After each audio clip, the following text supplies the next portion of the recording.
Hello friends, it's Miss Coram and I'm back with another Halloween story. Now, there's so many Halloween characters. There's witches and ghosts and vampires and bats and black cats and all those kinds of spooky things. And they all live someplace. Do we know what that house is called? A haunted house. That's right. So the book we're going to read today is Our Haunted House.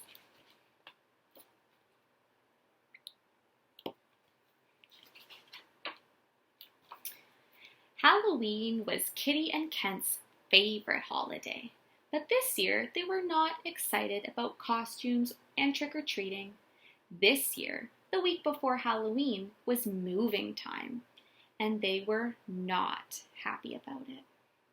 "Why do we have to move into this creaky old house anyway?" Kitty grumbled. "You know why," said Mum. "We need the space. We're lucky Aunt Clara left this house to us. We just have to fix it up a little."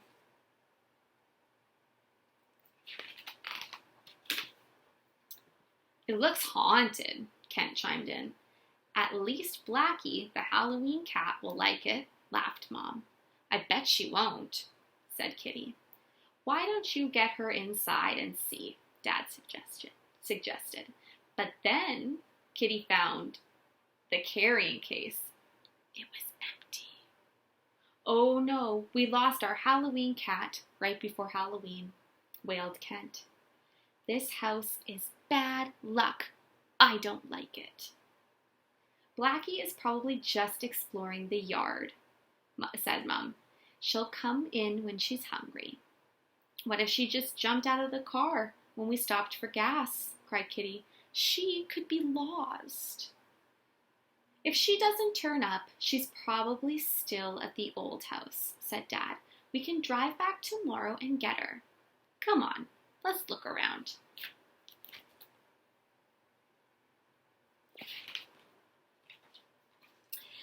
"This is spooky," said Kitty.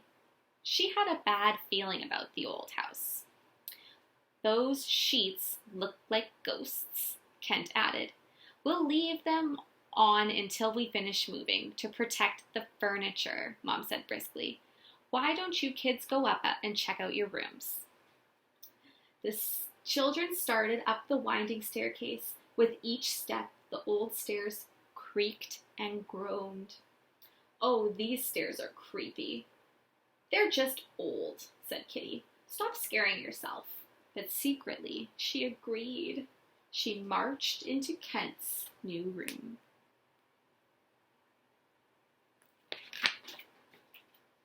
"Wow," exclaimed Kitty. "Look at how big your room is." She began to feel better.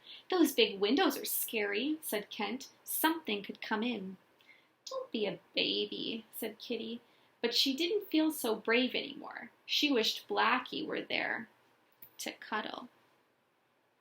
"Let's explore the attic," she said, trying not to feel scared. They tiptoed upstairs. "It's dark up here," Kent whined. Then he screamed. "Ah! What's the matter?" Kitty whispered. "Something touched me." Kitty squinted into the shadows and shuddered. "It's probably a cobweb," she said, but uncertain. "Wait a minute. Your eyes will get used to the dark."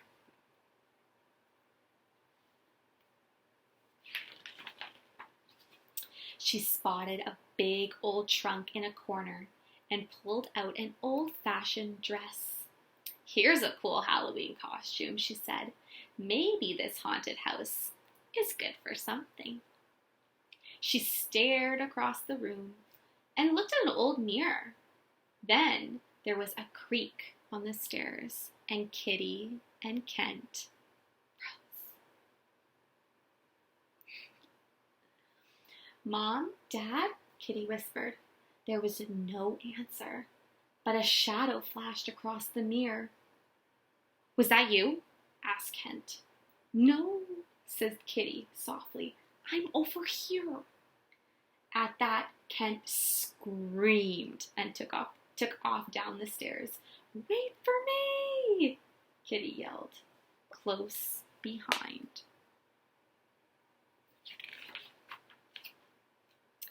The living room was empty. "Where is everyone?" said Kitty. Kent pointed to the big armchair. "Why is that sheet moving?" "Maybe it's the wind," said Kitty. But then she looked around and her eyes got big. The windows were all closed. The sheet moved again. "Run!" cried Kent. The children took off through the house and into the backyard.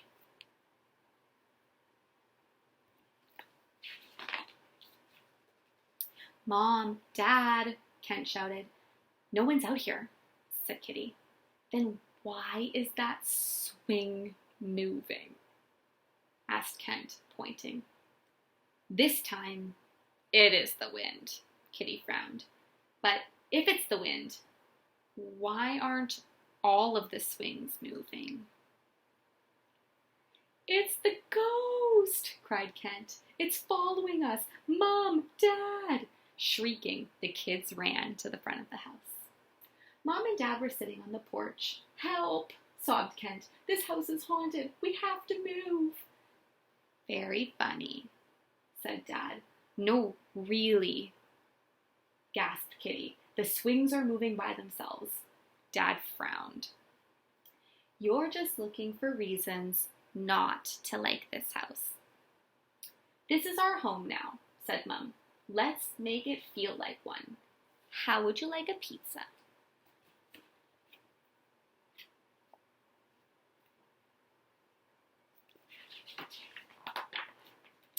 Even pizza didn't taste right in that strange house. That night there was a terrible storm. Lightning streaked the sky and thunder boomed. Kent heard a loud bang. "Kitty!" he called. "It's after me!"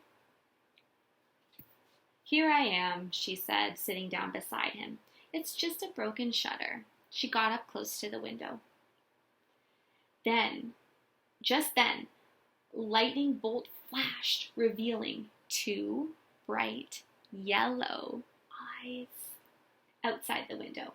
A shape darted across the branch as the children shrank back. It leaped right into Kent's room. Kent and Kitty raced down the hall and dived into their parents' bed. Does anybody know what that creature is? Any thoughts? Let's see.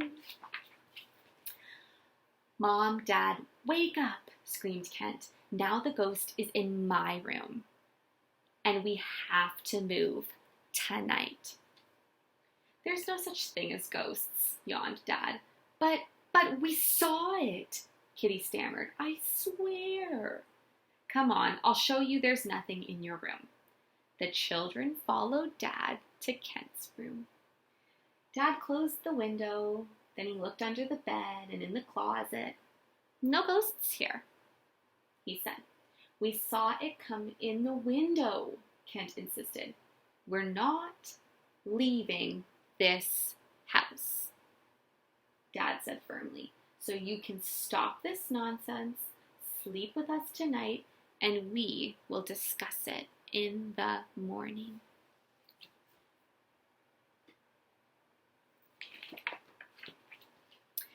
But even in their parents' room, Kitty and Kent couldn't sleep. They heard creaking and thumping overhead. "The ghost is back in the attic," Kent sniffled. "Let's wake up Mom and Dad." "They won't believe us," shivered Kitty.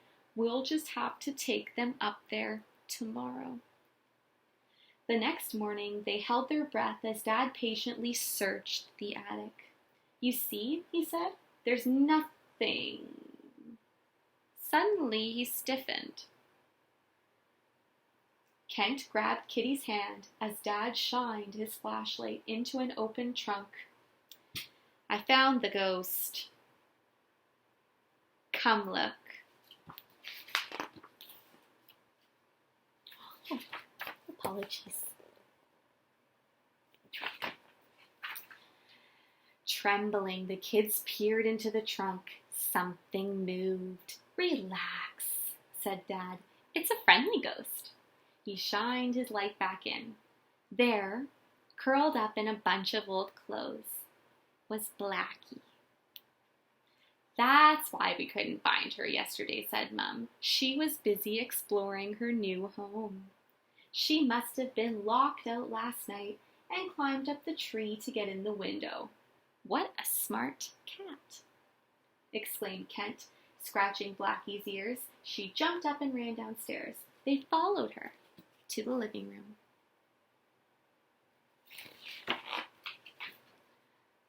Look, said Kitty. Blackie was under the sheet on the sofa. She's the ghost, all right, said Kent. Mom was right, Kitty added. She does seem at home in this Halloween house. It's a good house for a Halloween cat. It's a good house for a Halloween party, too, said Kent. Mom and Dad smiled. You can invite some of your old friends, and maybe some new ones, too, Kitty said, hopefully. Under the sheet, Blackie purred.